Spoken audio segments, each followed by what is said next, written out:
Hello, ladies and gentlemen, and welcome back to our newest page called Geek Stuff. It's here. Now, we've got the Healthy Tech Talk going, and we've got our podcasts up, and that deals with the health and welfare of the computer operator for your sanity and your safety, right? And then we've got the Uncle Ricky radio show, of course, that goes behind the scenes and shows you all the fun stuff that it takes to put the Healthy Tech Talk show together.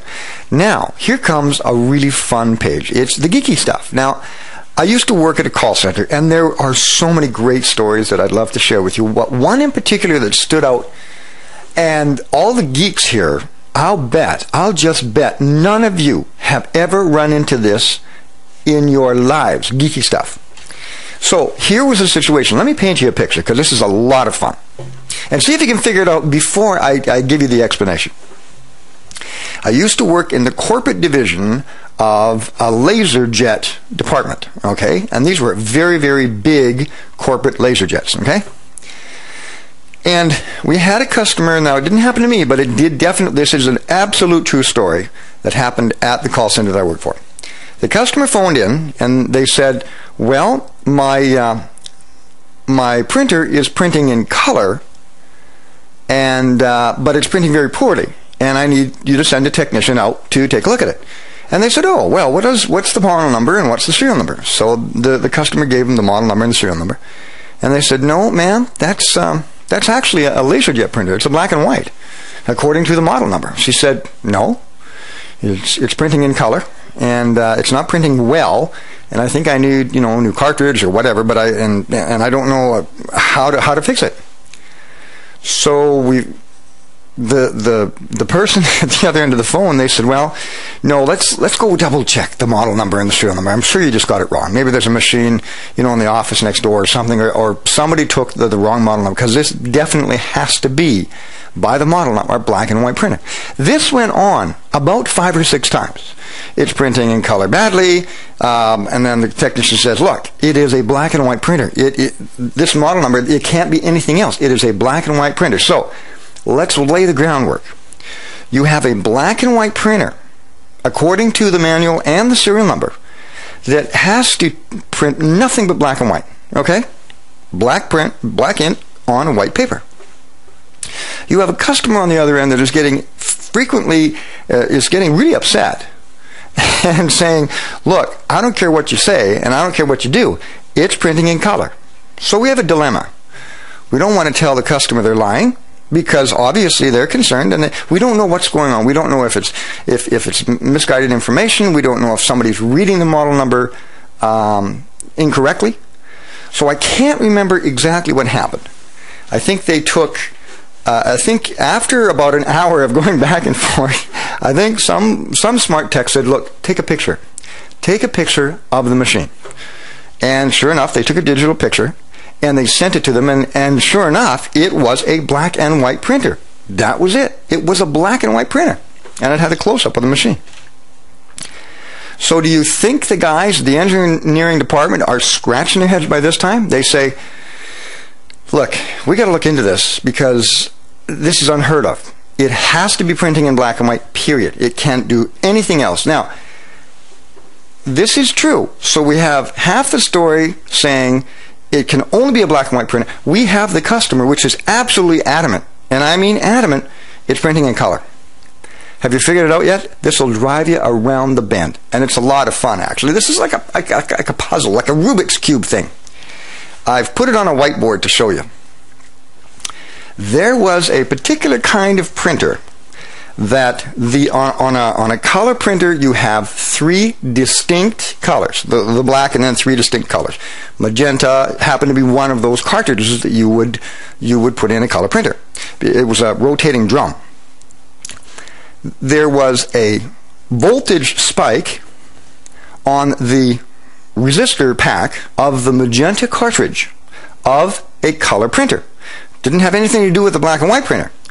But here's exactly what happened. And you're going to say, oh my goodness, the chances of this happening are 1,000,000 to 1. I'll show you what happened. Finally figured it out. Okay. You have the black and white printer sitting on a desk right here being happy. It's printing black and white. You have a color printer right next to it, inches away from the black and white printer. When this magenta cartridge blew up, it actually blew up. The resistor pack caused a voltage surge, and it actually blew the magenta. It took a whole bunch of magenta dust, and it threw it into this cavity of this color printer. Well, guess what? Here you have an intake fan for the printer. Here you have an exhaust fan for the printer. This is the color printer. You have a black and white printer sitting right next to it. Here you have the intake fan of the black and white printer, and here you have the exhaust fan. So it's intake fan, exhaust fan, intake fan, exhaust fan, right? Okay.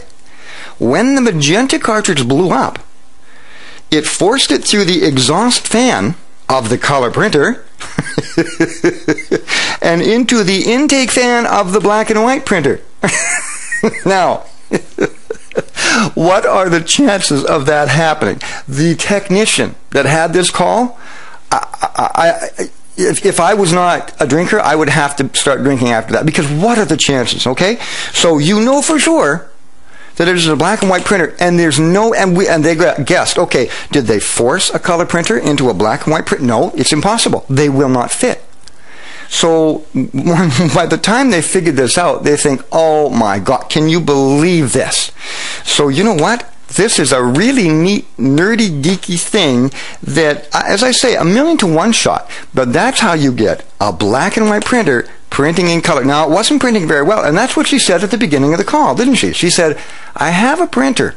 It's printing in color. It's not printing very well at all. So it was only printing like a combination of black and magenta, so it would only be, like a burgundy color. But she was right.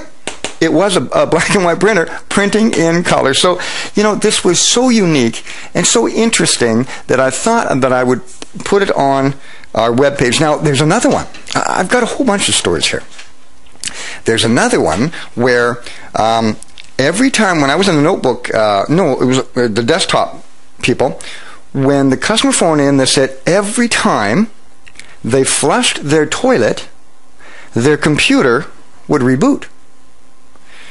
So you're scratching your head, okay, you spend about an hour or an hour and a half on the phone. You know what the actual problem was? They live on a farm. They have a well. Every time you flush the toilet, the pump from the well starts.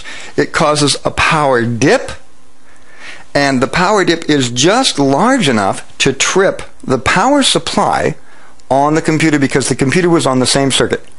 So here you have, every time you use the washroom, flush the toilet, your computer would reboot. You think you have ghosts? Absolutely. So what they did is they traced it to that particular electrical circuit. They put it on a different circuit and made sure it was grounded properly, and everything was okay. Do you know, when I was a field tech, I had to work on these big, huge printers called plotters, and they were ginormous, like the ones in City Hall, and they plot the huge, they'll go, 60 inches wide. And it was really interesting because when I got there and I was working on them, if I was having a lot of trouble with the computer, with the plotter, and this is how sensitive the electronics are today. It was right in my manual. If I was having a lot of challenges with the plotter and I could not find a reason, I was to go over to the electronic, to the wall plug where the plotter was plugged in, and test the electricity. If the now in North America we have 120 volts, right? If the electricity was half a volt different, so therefore if it was 19.4, which is different by half, so 19.5 would be a half a volt, right? So if it was at 19.4 or 120.6, so there's your half a volt variance, I was to collect my tools, thank them very much, and ask them to bring in a qualified electrician to make sure the power was stable and it had a dedicated circuit with a dedicated ground on it. This is how sensitive electronics can be. I'll give you another story. When I was a technician and we were looking after a whole bunch of banks, one of my colleagues said that he was down to Vancouver, and every Wednesday night, a particular bank, their servers would reboot. Every single Wednesday night at midnight. And they'd replace the servers 3 times. And they could not, and it was a bank of servers, like